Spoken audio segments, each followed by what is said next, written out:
a big part of this is with blockchain elections. Again, a lot of people, they really bristle at me when I say blockchain elections. They don't think that's the safest option because they've heard a lot of fear and uncertainty and dissent over some of these smaller up and coming blockchain election companies.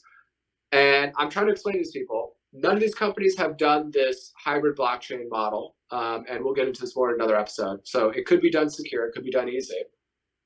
And the problem with a lot of people on my side, I was in Arizona, right, doing Republican politics, they're all about the hand count paper ballots on election day. And the problem with that is that doesn't actually address the problem. When we went to go collect signatures for Jerome, for example, we realized that the voter databases, even after they said they cleaned all of them, were off by like 35 to 40%.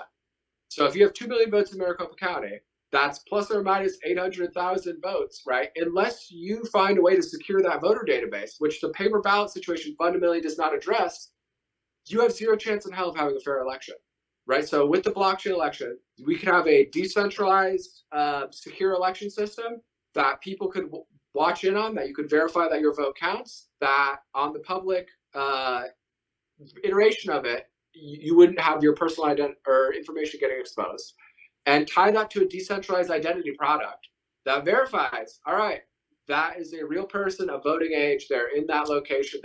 I'm willing to go touch. I don't care who's out there or what kind of MIT, this or that. Like, I worked with computers too, and I will go toe to toe with any single person. I will show you how the blockchain election, especially in a place like Arizona, is the only chance that we have in beating back this gangster mafia here. Is the only chance we will ever have a secure election. And I have a model to get that done. So whether it's Trump, whether it's Patrick Byrne, who's funded some of these projects in the past, I'll throw this out there right now. Trump, you give me that $200 million that you raised for election integrity that you never spent. You give that to me, and I will have you a product ready by the next election that is hardcore, ready to go. It actually passes. We're going to do a special segment. Let me ask you a question. The paper ballot brigade that I've been advocating for, paper ballots, voter ID, so on and so forth, you just said that if you do not control the voter rolls, which have an additional padded 35% on top of it, you can call down to Runbeck and have them print up the 250,000 ballots that you need. So you're over here running around with paper ballots, voter IDs. Those votes are solid. They have an additional 250,000 because of that padding in their voter rolls.